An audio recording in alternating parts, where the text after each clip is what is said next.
What's up, everybody? It's another Thursday night edition of Loudmouth Ahead of the Curve. I'm Robbie, but you all know that if you're watching. Sean's here with me. Sean, former catcher. Now he's What's up, a brother? now he's a luchador. He's like LeBron's hairline on a luchador. Oh, all right. We're going there. That's all right. We're not gonna talk about basketball though. Sean, how you been, bud? Pretty good. How you been, Robbie? I'm doing all right. I'm doing just all right. So, pretty decent week in the world of baseball. Not a whole lot's going on. Some teams are doing better. Some teams are doing worse. There's a team doing better right now that a lot of y'all in Pittsburgh would be happy to hear about. How about that, Sean? The Pirates. They don't suck right now. They don't. Dude, they might win 20 games. Like, I'll take 20. I'll take a 20 game win. I'd rather take like 30 or 40, but oh, for sure. But no, I think like it's like almost like they're clicking. Like everything's like kind of clicking into place. You know what I mean?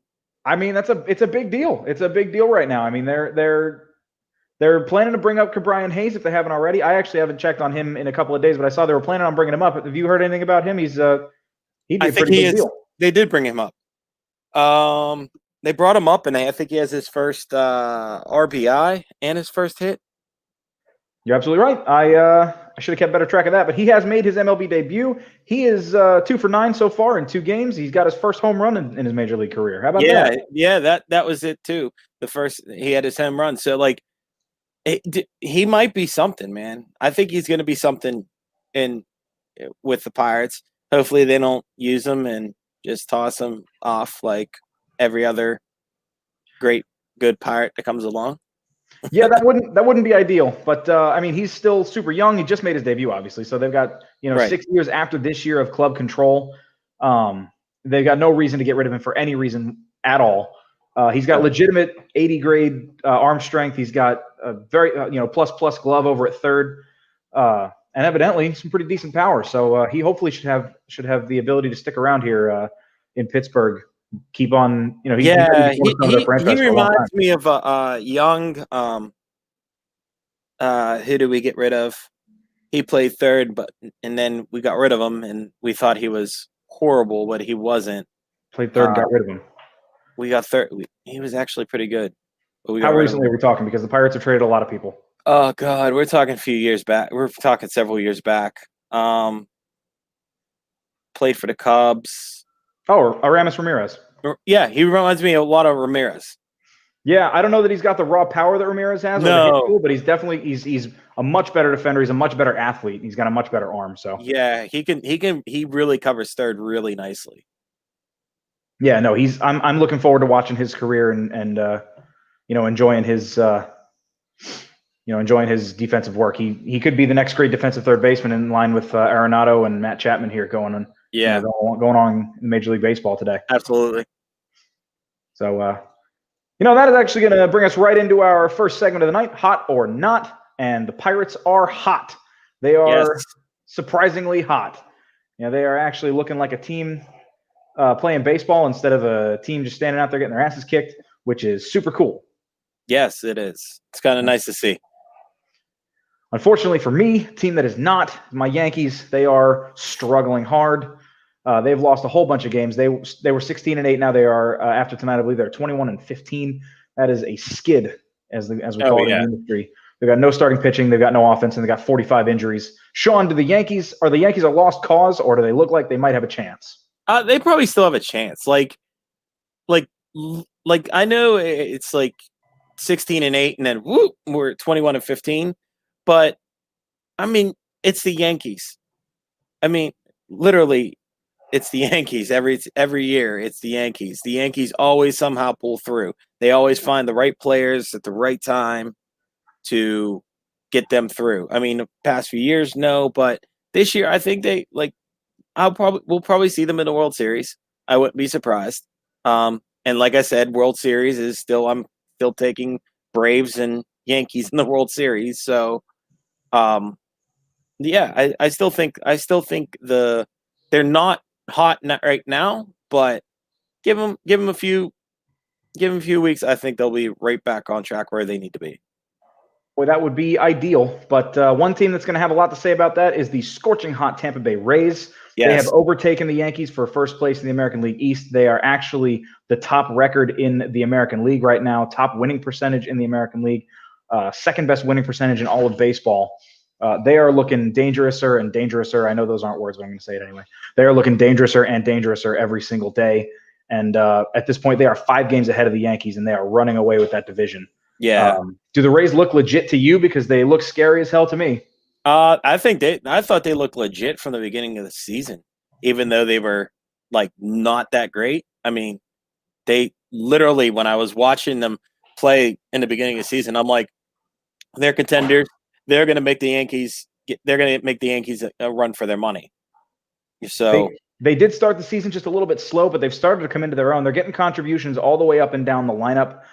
They've got 5 players with at least 5 home runs right now. Team leader right now is Brandon Lowe, their second baseman. He's hit 10 so far this season. They're getting some great production out of hyper prospect Willie Adams. He's finally coming into his own as a major league ball player. He's hitting 322 so far this season. Yeah, that's a big deal for him because his hit tool was one of the things that they were waiting on to kind of come around. So 322 average out of him, that's significant. And Wendell's looking phenomenal as ever.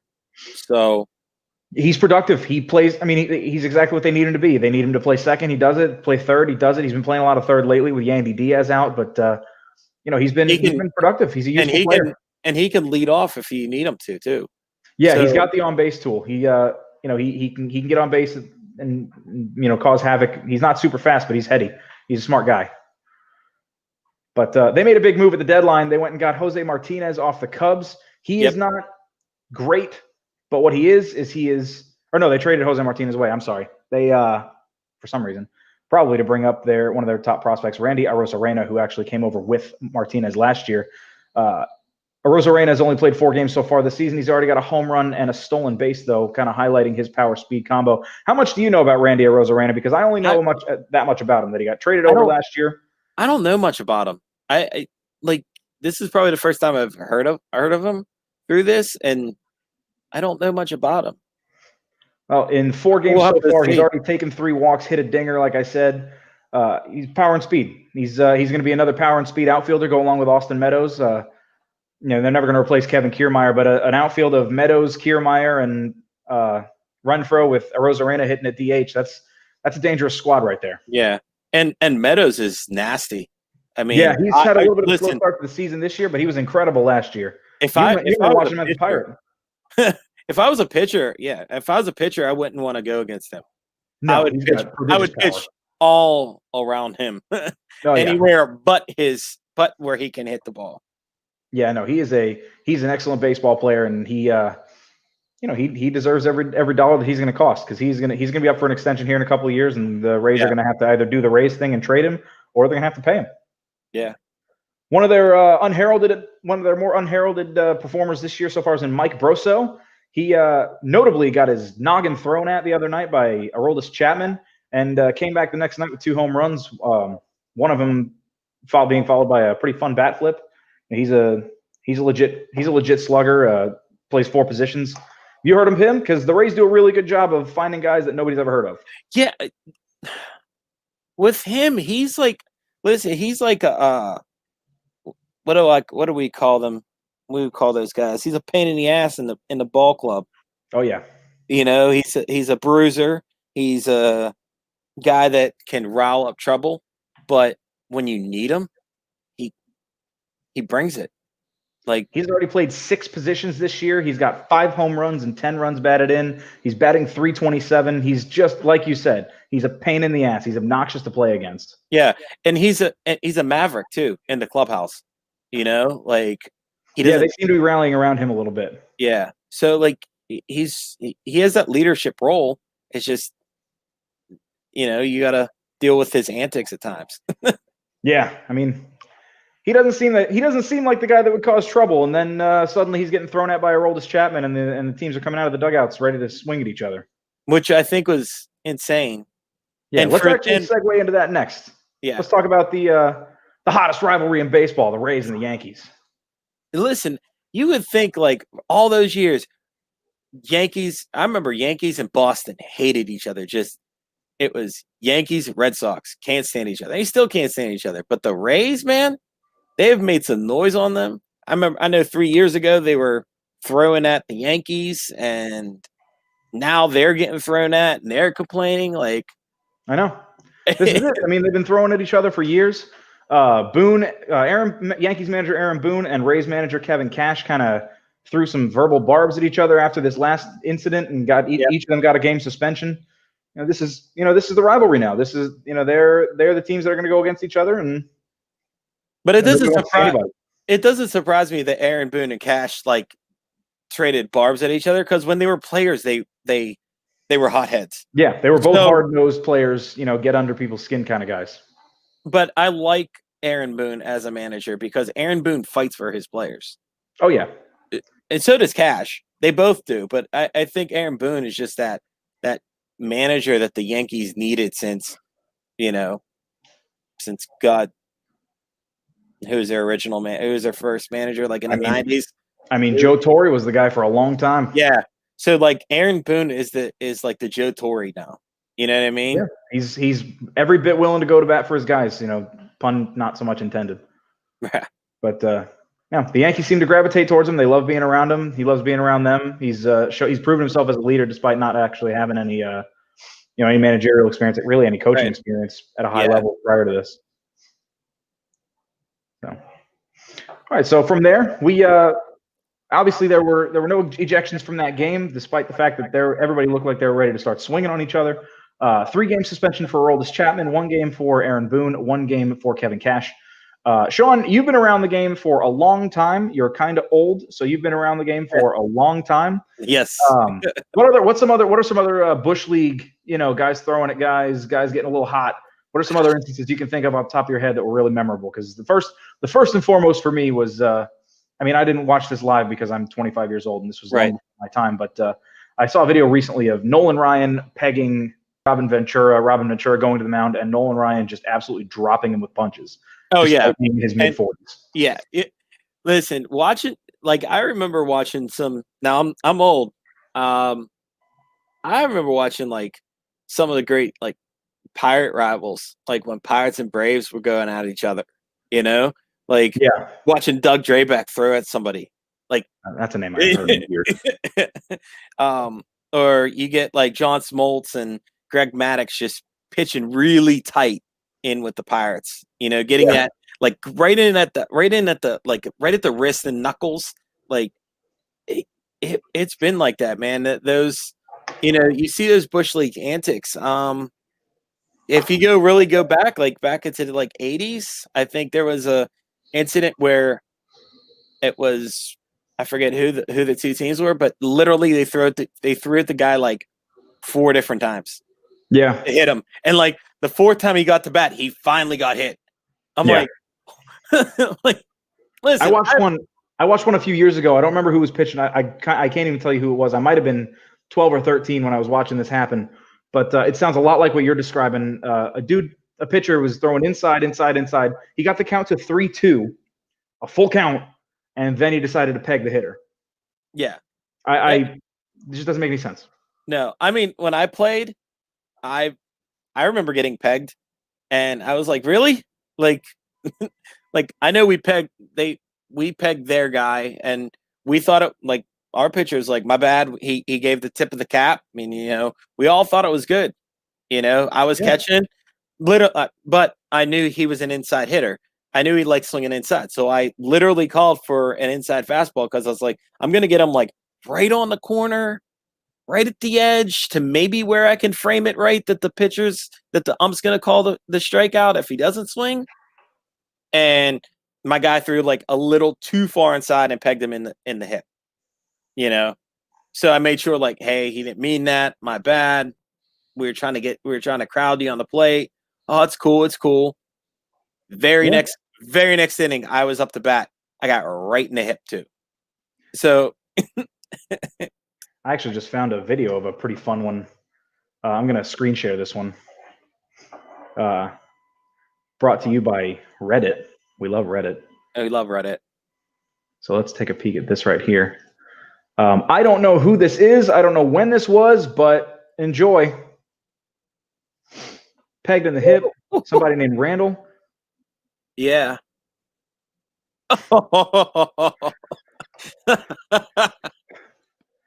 That is not something that I was expecting. No, not at all. I just typed in most Bush League plays in MLB history, found a Reddit thread, and thank you, Reddit, for that. That was something. That's awesome. That's something that he would get flagged in the NFL for that. Yeah. Now you'd probably get a 10-game suspension if you did that right now. That was a shot. Yeah. I mean, Jesus. Maybe we do that in softball right now, but nothing like that in baseball. That was a shot. That was an absolute blindside shot. Yeah, it was. On the worst end of the things you can do to get ejected spectrum, the first thing I can think of is Hunter Strickland pegging Bryce Harper, and then Bryce Harper epically failing at throwing his helmet at him. Oh yeah, anywhere near. Yeah, it went like to the ground. Yeah. I'm gonna see if I can find a video of that too. I know. I mean, you're Bryce Harper. You're really only good at throwing baseballs. So once you try and throw a helmet, it just, your helmet's not what you're normally supposed to do. It's not what you're used to throwing. So actually, I've got a whole rundown here of on YouTube. So I'm gonna just pull it straight up for us. Hold that thought. I am struggling a bit. Can you believe in the 18, almost 20 years I've played baseball, I've never charged a mound? Not one time. Not one time. I don't think I ever did either. I've jawed my mouth off. Oh, of course. Never. So here's what was happening. Strickland did not like that Harper kept whacking homers off of him. Well, Strickland liked to talk. Strickland it does have a mouth. He's a talker. Yep. Always has been. I don't even think he's on a team right now. Mm-mm. So there's the backstory. Yeah. And here was the aftermath of that. Ooh! Miss. Wow. Here's the thing. Maybe he threw it that way just to give the distraction so he could throw the punch. I don't know. I mean, that was a pretty egregious miss if you're Harper.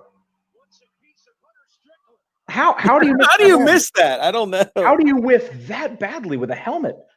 Like, I don't throw helmets for a living either, so I don't either. But that was a whiff. Yeah.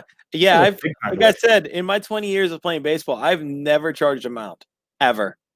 I've jawed at guys after they've hit me, but oh yeah, I was real good at the stare. I was always the one doing the brushing back. I wasn't ever the one that got hit, but yeah, that's just because. Now if it was you pitching against me, I might have charged him out. I mean, I'm a big softy up at the mound. Yeah, totally take a chance. But yeah, no, I was definitely doing the stare down. I never did the charge thing, and I never invited anyone to charge at me. That's just some wild shit, though. I mean, I think Hunter Strickland landed more punches than Bryce Harper there too. Yeah, I think he did. If you're gonna go into a brawl on the field, you gotta keep your head. Yeah. So. We've now talked about people fighting on a baseball field, so let's segue into something a lot less interesting. We had 3 different players in the span of 2 days hit 3 home runs each in a game. 2 of them were teammates in back-to-back games. We had Alex Dickerson of Hunter Strickland's Giants, formerly Hunter Strickland's Giants. He hit 3 a couple of nights ago. Last night, Adam Duvall hit 3, and the night before last, Marcell Ozuna hit 3. Ozuna and Duvall are both on the Braves. Have you ever seen such a ridiculous output in 2 days? No. I mean, I've seen 2 home, like 4 home runs in 2 days, but yeah, like 2 in a game. Great job. Great job. 3 in a game. I've never seen back-to-back games, 3 in a game. That's statistically impossible, borderline impossible. Right. So, in lieu of who done it better, we're gonna say who is least expected out of these 3 guys. We got. I mean, none of these 3 are household names, but you and I should know them. Alex Dickerson, Adam Duvall, Marcell Ozuna. Who surprised you the most? Marcell Ozuna. Really? I mean, I don't think much of him. No, I mean, not a whole lot of people do. You don't sign for a 1-year prove-it deal if people think highly of you. You would have gotten a much longer contract, but right. And how long has he been in the league now? 7-8 years. Yeah. That surprised me that he put 3. He hit 3. He does have 12 homers on the season, though. Yeah, but it takes him like 7-8 years to get there. Like, I mean, he's been all kinds of powerful in the past. He hit 37 home runs in 2017. He's hit 23 and 29 in the 2 years since, but he's just never been consistent. But 3 home runs in a game, that's not something you expect out of really anyone. So I can see why. And I think like the 7 and 8 years, I've never really seen him hit 3 in a game. No, I mean, how many people do that? You're right. I'd say of the 3, I'm most surprised by Alex Dickerson. He only came into this season with 16 career home runs. So he's hit 7 already this year. 3 of them came in that game. He's 30 years old. He had 16 home runs going into this season. He's who surprised me. That is surprising too. Career utility guy Adam Duvall is surprising too, but he came into the league with some prospect hype and a big bat. He's got a couple of 30 homer seasons on his record too, so I'm less surprised by him. Yeah. But Adam Duvall doesn't surprise me because Adam Duvall has power. Like it's almost like guaranteed power every time he comes up. He hit 10 home runs last season and only 120 at bats, so you're onto something there. He does have some. He's still got some prodigious pop. You're right. 3 home runs in a game, as surprising as it is for anybody, it's probably less surprising for him. Fun fact: he actually led the National League in sacrifice flies in 2017. Yeah, and that's another thing. Like he places guys like the way he plays so strategically and so great. Like, hey, we need to get on base. All right, he'll get on base. Hey, we need a home run. He'll give you a home run, but then you go, hey, we just need guys to move. Yeah, he'll do it. He is the definition of a useful ball player. Yeah, he's a guy that I would want in my dugout. He's played at least 20 games at 3 different positions in his career. He's also suited up at third base and in center field for short stretches. So and where he's at now, I would want him like the only reason I would take him on my team is literally to use him as a designated hitter, as a DH. He'd be my DH guy. I wouldn't even put him out in the field. I'd be like, listen, you're coming in as a DH. Yeah, just because he's played those positions doesn't mean he's a great defender. Yeah. So I see where you're coming from. But he's definitely, he's got the bat for it. He's got the bat to stick at DH. Yeah. He's a good ball player. And, every team could use a guy or 5 like him. He actually came over via trade to Atlanta. Well, he didn't come over via trade to Atlanta. He's been traded a couple of times. I think they actually picked him up via minor league contract that he's kind of just made good on. But speaking of trades, I definitely just squeezed that in there. The trade deadline passed this week on the 31st. We had a few big deals, almost all of them made by the Padres. The Padres are coming out of nowhere with our hero, Fernando Tatis Jr., our background tonight. Look at him with his flowing blonde locks. The Odell of Major League Baseball. I don't know about that. Tatis is fucking good. But no disrespect to Odell Beckham Jr. He could beat the hell out of me with crossing routes. I'm just talking about the hair. I'm just talking about the hair, man. Oh, for sure. No, the blonde locks are blonde locks. I don't know. I give the edge to Tatis here. Tatis has got the better blonde locks than Odell. Yeah, he does. They're longer. They're flowier. They're more successful right now. But the Padres have made a bunch of big deals. They went and acquired such notable names as the entire Mariners bullpen, it seems. They went and got Austin Adams. They grabbed Dan Altavilla and Taylor Williams, all from the Mariners in 2 separate trades. They also grabbed Austin Nola from the Mariners. He plays 4 positions, including catcher, and is having a career year. They snagged Greg Allen and another notable player from the Indians. More on him in a minute. They grabbed Mitch Moreland from the Red Sox, Jason Castro from the Angels, Trevor Rosenthal from the Royals, and their biggest fish of all, as previously mentioned, Mike Clevenger, starting pitcher and, frankly, an ace from the Cleveland Indians. Do the Padres really want to win, or what? I think they want to put a team around Tatis Jr. I really do. I think Tatis Jr. went into that office and is like, hey, either you put something around me, or I'm gone, or I'm going to go. Win. I'm here to win. So you either give me a team to win or I'm going to go. And the moves they made, I think they did well. And they didn't like give up a lot either. They just dumped their like farm league system. No, they had one of the top farm systems in baseball. They were super deep, and this was the time to use it. Yeah. AJ Preller's never been shy about making a trade or making a signing, but this is almost unprecedented, the number of deals that they made frankly, in a 3-day span. They went absolutely berserk. And this is already while having Major League Baseball's top batting average hitter in Jake Cronenworth playing second base, and the leader in home runs and RBI, Fernando, our hero, Tatis Jr., playing shortstop. So their middle infield, as strong as it was, they needed to make a couple moves, and they did. And how did they? Yeah, and like I said, they didn't give up much. They gave up their farms, like most of their farm system. So they definitely sold the farm. There were some big. So good at putting that farm system together that they'll just rebuild that probably by the end of by the start of next season. They'll probably still have a great farm system. In addition to outfielder Josh Naylor and legacy pitcher Cal Quantrill, who they sent to the Indians, they also sent their numbers 7, 9, and 11 prospects in their system in that one trade for Clevenger and Greg Allen. They sent to the Mariners, they sent a couple of players to be named later. For the bullpen, they sent Austin Hedges out, who was a longtime catcher for them. They went gunning. They went nuts. They traded away outfielder Taylor Trammell and infielder Ty France, a couple of guys who were looking like they were going to have long-term futures, but guys who can win today. Here's the thing: they're going all in, and I think they really want to be a contender for the World Series, and they want to win. So it's either going to be we're either going to say at the end of the season, hey, the Padres did a great move, or the Padres did a horrible move. Yeah, we're not going to be able to say that they didn't give it their all, right? Right. So they grabbed Clevenger to bolster a rotation that's been up and down, but more up than down in terms of who's been playing well. Dinelson Lamet has been a great starter for them. Chris Paddock has been kind of up and down. Zach Davies in his age 27 season, he's been pretty solid. And then the bullpen needed help, and they went and got like 5 or 6 arms to bolster that between Rosenthal, the 3 from the Mariners, and Clevenger. He's going to be a great leader in that starting rotation. So statistically, yes, he kind of got himself into some hot water in Cleveland, and that's why he's out with the whole leaving the bubble or leaving the team facility for go out and hang out, and then throw your teammate under the bus, and that's kind of a unspoken rule that he broke. But he's got a chance at a fresh start on a winning team. They're 23-15 right now and looking like every bit the contender that we're talking them up to be. So yeah. Hopefully he can grow up a little bit, and he's actually from Central Florida, right around here. But hopefully he can grow up a little bit and be the ace that they need to take him all the way. Yeah. So they are being led by Castoff and Clevenger and a 21-year-old superstar in Fernando Tatis Jr. So the sky's the limit for him this year if they can just keep it all straight.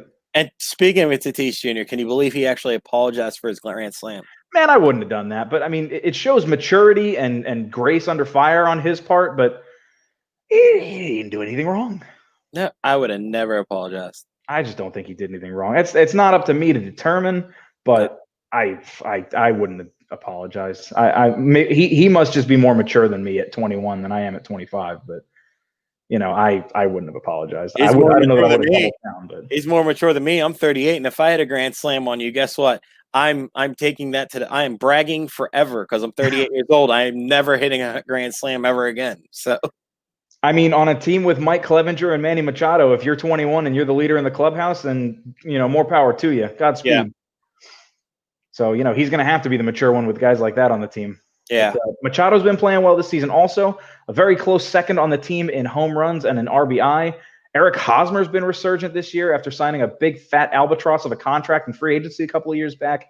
Who really thought that he was going to come back and do what he's doing? Like I said, they got surprising MLB batting average leader Jake Cronenworth, who no one's ever heard of. They've got, slugging center fielder Trent Grisham, who only I have heard of, and probably you too, frankly. Yeah, I've heard of Grisham. Yeah. Of course you have, because you're a ball fan. Mm-hmm. They went out and got Jurickson Profar, which I didn't even realize till right now. So he's actually been fairly productive for them out in the outfield too. This is a well put together team. All they need is for their pitching to stay steady, and they actually could make some real noise late in the season. Yeah, they could. Only problem is they're going to have to get past the hottest team, or not the hottest, but certainly the best team in baseball, the Los Angeles Dodgers, not sneaking up on anybody with their best in baseball record right now, are they? No, not at all. And not even the littlest bit surprising is Cody Bellinger's been the one to come around and start to come out of his slump, and that's part of why that they're doing their thing. He's up to 10 home runs and 22 RBI after starting the season ice cold. So they really need him to be everything that he can be, kind of round back into MVP shape, Gold Glove shape like he played last season, in order for them to be everything that they can be going forward. But like you said, I mean, yeah, the hottest team, the Dodgers being hot, but who's really surprised? I'm not surprised. But I mean, it's they're probably far and away the deepest team in Major League Baseball. Yeah. What I am surprised is still how well the Braves are going at this point. Yeah, they've had every opportunity to be rough. They actually made a big deal at the deadline. Also, they went and grabbed who they grabbed? They grabbed a starting pitcher. Boy, I'm not used to struggling like this. Give me just one moment. I'll find exactly who the Braves went and got to fill in their rotation. Yeah.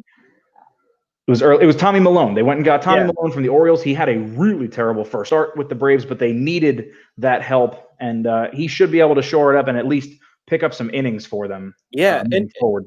And the Braves, but like I said before, the Braves play solid baseball. They just play all around good, solid, fundamental baseball, and that's why they're winning games like they are. Yeah, and, I mean, they're a team that should go all the way this year. They have every opportunity to. And you know, if they come in contact with the Dodgers, even if they lose to the Dodgers, it's going to probably take them like 7 games. There's no shame in losing to this year's Dodgers. Yeah, but it's going to take the Dodgers probably like 7 games to get rid of the Braves. And if the Dodgers sleep on the Braves, you're going to see the Dodgers fall, and you're going to see the Braves, of course, probably advance to the World Series. Braves right now, according to baseballreference.com, where I get almost all of my stats, their playoff odds are 99.3%. They're a 10.5% chance to win the World Series, which is pretty damn high, frankly. Yeah. So you've been high on them all season, which was a little surprising given that you're a Pirates fan, but less surprising is because they're just a good team. They're all around good team. They're one of the deeper teams in Major League Baseball. They've still got young reinforcements coming up out of the minors. Yeah, I get behind seasons in Max Fried, and he's been a very high prospect for them for years now. So it's not surprising to see him come up and succeed. I get behind teams that have good fundamental baseball. Like when I see good fundamental baseball being played, I get behind you. I got behind the Washington Nationals last year because they played good fundamental baseball. I got behind, I think, Phillies a few years ago. They played good fundamental baseball. So when you have good fundamental baseball and you have a good management system in there where your manager's not really getting ejected, and yeah, Brian Snitker's been a really good manager for them. I had never heard of him until he got this job, but he's surprised me because there's a kind of a hodgepodge of egos on that team, and he's done a really good job of keeping them cohesive. Freddie Freeman, obviously, being the leader that he is, helps. But they got bats all the way up and down the lineup. I've seen some bad calls in the Braves games, and he just keeps silent. You know, he might say 1 or 2 words, but that's about it. Like he keeps it together. He keeps together. Like, guys, all right, bad call. We can get through this. Very much a lead by example kind of guy. Yeah. So, like I said, the Braves this year are like my team that I'm watching. Of course, it doesn't hurt to have 2 dudes back-to-back games go for 3 home runs. I mean, right. That's always helpful. That's always helpful. But so we've talked about a lot of different things tonight. There's one thing that we haven't talked about yet, and it's possibly the weirdest play either of us has ever seen. Shawn, you actually brought my attention to this. Yeah. I want you to try and explain it to me out loud. Then we'll show the video. Then we'll try and explain what we just saw in the video. Okay. We're going to go 1, 2, 3. So you, from your memory, for all 2 people watching, explain to me the video we're about to watch. It's Twins White Sox from 2 nights ago. Twins White Sox from 2 nights ago. The pitcher on the mound, pitcher on a bump walked 3 guys, I think. He walked 3 of them. So he put bases loaded. There's no outs. The next batter hits. It looks like it's a pop fly. So it looks like an infield fly roll, which I would figure infield fly, they would call it. He goes for it. He misses it. No one says anything that it's an infield fly. The shortstop picks it up, tosses it to second, gets the force out at second, throws it to first. The second baseman throws it to first base. He tags the guy that's going back that was supposed to go to second. The first baseman realizes what's going on, throws it back to second, but the guy at second base is still safe. And now everybody on the bag is safe and it's only 1 out instead of 2. Did everyone catch that? Because if nobody did, here's the video. And boy, oh boy, is it a fun one. Weak hit, shortstop, second base, drops it. Runner doesn't know what he's doing. There's the out, the force, tags the force guy, runs back, and he's still safe. I have no idea what just happened. I had to watch it like twice. Let's see. If you go back, you could see what happened. There's the knuckles. It drops. Throws a second. Right there, the man running on to first is out because it's it's forced. When they threw back to first base, he actually tagged the person going back. Which now Luis Robert is the player between first and second base. Yes. He's caught in no man's land. He's out. Yeah, he was out here. He tags him again, thinking the ump's not going to see it and get another out call. Now it turns into you have to tag the man coming back. Yeah, I have no earthly idea what to make of that. Sano over at first base, he wasn't sure what the play was either. He tags 88, Luis Robert. I don't know how to pronounce his name. Robert? I'm just going to call him Robert. My name's Robert. Tags Luis Robert. Danny Mendick was the hitter. He's on first. James McCann's the runner on second. He stays on second. I don't know what to make of this. Yeah. It was a weird play, but it all in all, it came down that it turned into now you have to tag the man. There's no force play. You already got the force runner. Yeah, that is truly unusual. And here's the outcome. Safe, and the man on first is out. That's wild. I don't know if I've ever seen anything quite like that. And if you wanted to, and here's the thing is when I watched it back a few more times, what you wanted to do, what he should have done, which the second baseman should have done, was throw it home. Now that forces the guy out at third, which then the catcher could turn around and throw it down to third base, which then you would get a double play and possibly throw it to second to get the man running from first to second. Yeah. If he would have started that play by throwing it to home plate, getting the force out at home, get the runner going from third to home, they could have gone all the way around the infield for a triple play. Yes. But by tagging the second base bag, if I know my rules correctly, which usually I do, by tagging the second base bag, Luis Robert was out. And that opens up second base for the runner to go back. The runner heading to third can now go back. He is no longer forced to move forward. Correct. Just like if there's a man on first and you touch first base on a ground ball, the man running from first to second is no longer forced to go to second. Exactly. So that's all that I can determine from that. That is that's exactly what happened. Is as soon as he threw it to second, it is now everybody is still safe because you tagged the force runner. So now no one's forced to go anywhere. That is one of the wildest plays I've ever seen. And the pitcher was taken. So you had that one out. Now he could probably get a double play. And with no outs, they could have bailed him out of the entire inning by throwing it to home instead of flipping it back to second. Well, when he had the first base, he had first out, he had one out. Now you have the opportunity to turn a double play. Yeah. Very next pitch, hits it out into the outfield, 2-run score, and the pitcher's out of the game. So Hiller couldn't catch a break for nothing. It's just funny how things work out sometimes, eh, Shawn? Yes, they do. Well, Shawn, that's all I had on my agenda. Do you have any more scorching hot takes you want to make before we log off?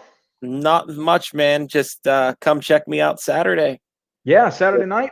Got Off the Top Rope, hosted by the one and only. Me and Luciano, 4 p.m. So 4 p.m. Saturday? Yeah. Everybody who likes wrestling or everybody who likes Shawn, which has got to be a lot more people than like wrestling, tune in Saturday at 4 p.m. for Off the Top Rope. This show, as always, brought to you by Bombshell Bowling. Miss Michelle makes some great shirts. If you need a shirt, go to bombshellbowling.com. She's got bowling shirts. She's got loudmouth shirts, and that's all you need in your life. Also brought to you by Rap Fitness and my trainer, Jake Borton. Get some guns. If you're in Central Florida, hit him up. And if you want to hit a golf ball farther, hit him up because he's pretty good at hitting a golf ball a pretty long way too. Bombshell Bowling, Rap Fitness, loudmouth Off the Top Rope. From me and from Shawn, good night. Have a good one.